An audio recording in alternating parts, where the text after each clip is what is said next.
Now we'll be learning about chapter 3 of the Factory Act, that is health. Now in this chapter there are total 10 sections. Section number 11 is cleanliness.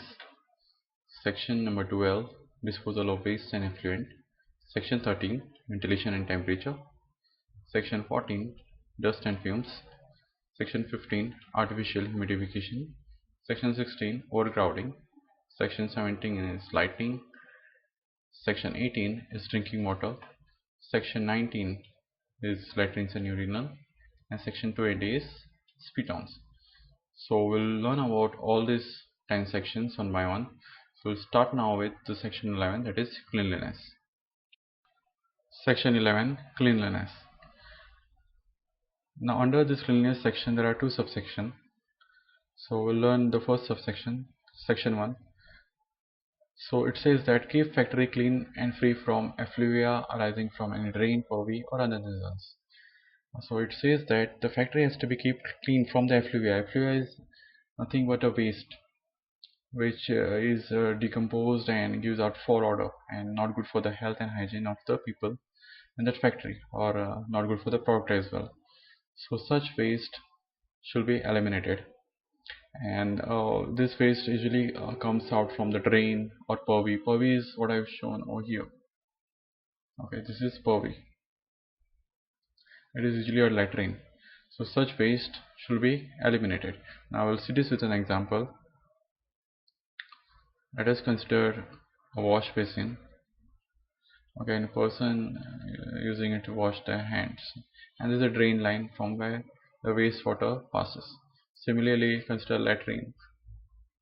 Okay, here also the wastewater is passing. Maybe a machine which is also generating some waste, and this is passing via a drain. Okay, in case, suppose say this drain gets choked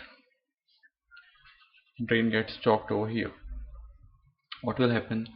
All the waste will start decomposing and it will give out the full odor, and also generate a lot of microorganisms, bacteria, which are not good for the health and hygiene of the people. Okay, so what this clause says is that all such waste should be eliminated. Okay, in the company there might be other kind of waste as well, maybe on the shop floor, even that has to be eliminated. Okay, now there are 4 clauses under this subsection. So this clauses explain how to remove this waste or dirt. Okay, we'll see this one by one.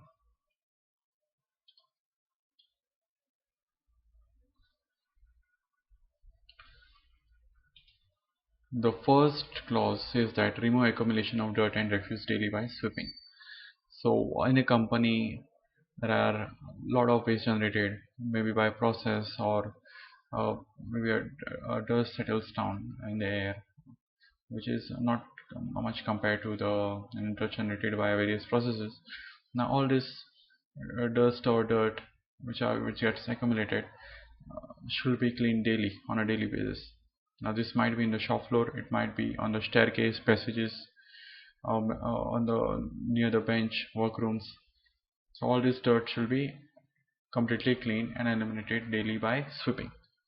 Okay, so we'll move to the next clause, clause B, which says that clean the floor of every workroom at least once in a week by using washing or disinfectant. Now at least once in a week a disinfectant has to be used in cleaning. Now disinfectant is something what I have shown over here. What it does is it basically kills all the bacteria present, so and other microorganisms. Okay, so the shop floor has to be cleaned at least once a week by this disinfectant. So with this we move on to our next clause, clause C. Provide and maintain effective means of drainage where the floor is likely to get wet. So there should not happen that any process generates waste, I mean this village, and if it does, there should be effective arrangement that drain is provided, or any other arrangement that this village is taken care of. Now suppose we'll learn this with an example. So this is a tank filled with water. Okay, and there is a product which is which has to be dipped inside this tank and taken out, maybe for hydro testing or maybe for cleaning. So what will happen over this process? There will be spillage of water. Okay, now this has to be avoided, maybe by providing effective drainage. A drainage should be provided so that all this spillage passes via drain, or maybe other effective method has to be provided. So we'll move on to the next clause, clause D. Clause D. Clause D talks about all painting. Now painting of the inside walls, partitions, ceilings or top of rooms, all walls, sides and top of passages and staircases. Now this talks about all interior painting of the factory. Now there are various paints that could be used, and accordingly the frequency on which it has to be carried out is mentioned. Suppose you are painting or varnishing. Now painting means you're doing oil painting or enamel painting of good quality, or maybe say you're doing wooden painting with a varnish. That may be your doors, windows. Then you have to carry it out at least once in a 5 years.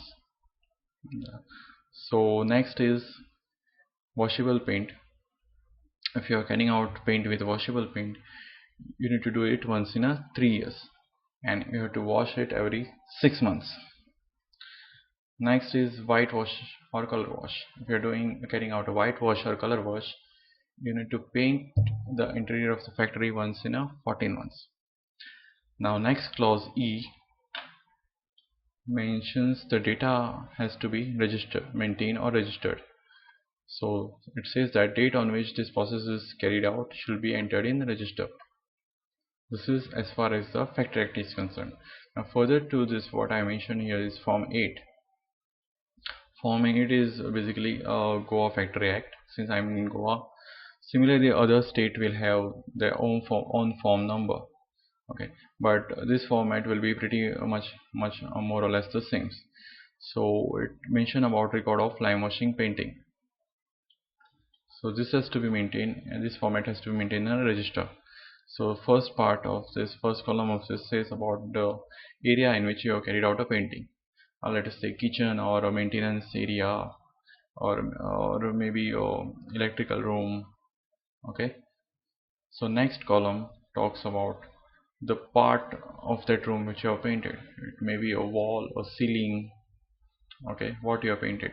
So next is the treatment, that is the process that is carried out, what you have done, whether you have carried out a painting or painting with washable paint or whitewash or color wash. That has to be mentioned in this column. So next three columns takes care of the date. So date you have to mention on what date it is carried out, and any remarks if any. Okay, so this is as far as clause D and E is concerned. Now we have finished with subsection 1, so we'll move on to subsection 2. So which says that in case of certain factories, if it is not possible to comply with subsection 1, then state government may exempt such factories and specify alternate method for keeping factory clean.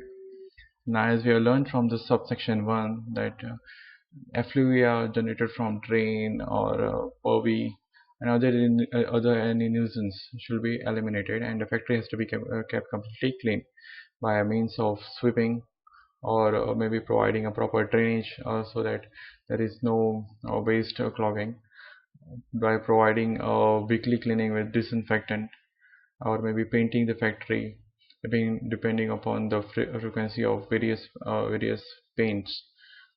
Okay, if for certain companies, if it is not possible to maintain a clean factory with as the clauses mentioned in subsection 1, then the state government may exempt such factory and specify alternate method for keeping the factory in a clean state.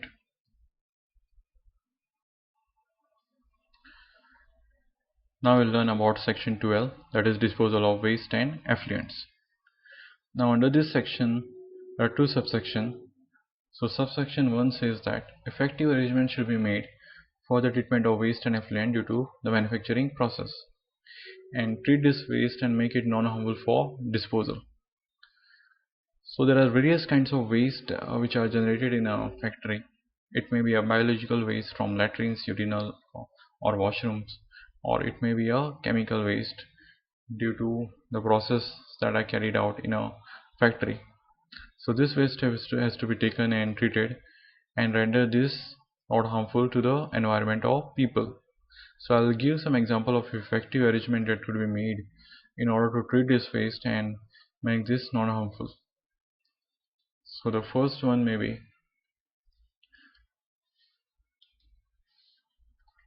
setting up of STP plant. Now in this what happens, waste from latrines, urinals is taken.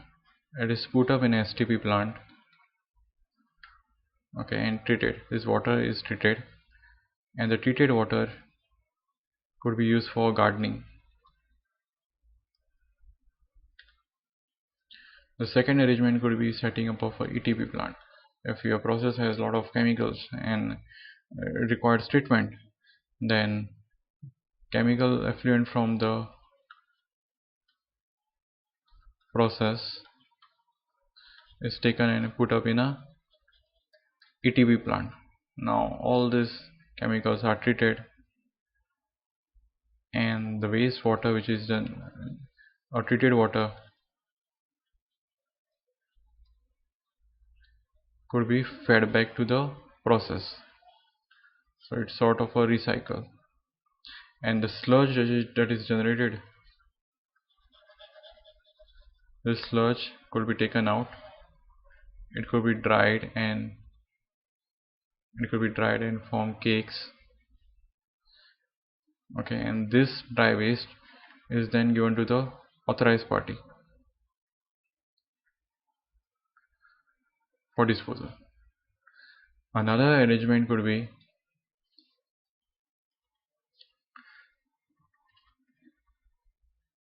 connecting the drain to public sewerage system. So these are some of the arrangement via which a waste could be treated or disposed of in a factory.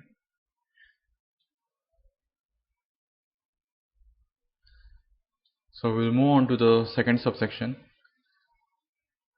subsection 2, which says that state government may make rules prescribing the arrangement to be made under the subsection 1 and shall be approved by such authority as prescribed. Now here in this subsection the power is given to the state government to make rules regarding the arrangements to be made, okay, for the treatment of waste and its disposal, okay, and they can appoint an authority. Now this authority is usually a state pollution control board, and their approval is required with respect to the disposal of waste and effluent. So my state is Goa, so Goa factory rules is applicable to me. So I'll just mention what is written in that. So one first point is that a drain of a factory could be connected to the public sewerage system, but a prior approval has to be taken from the state pollution control board or any other such authority, but it is state pollution control board if in case the factory wants to connect the drainage system to the public sewer. A prior approval for this in this case is required. The second arrangement could be effluent treatment plant, but if effluent treatment plant is run, the state government may prescribe or technically qualified person to be appointed by notification in official gazette. They can inform the occupier, okay, by putting up a gazette notification that a technically qualified person is required to supervise the ETP activities. A technically qualified person means that it should be a postgraduate in environment,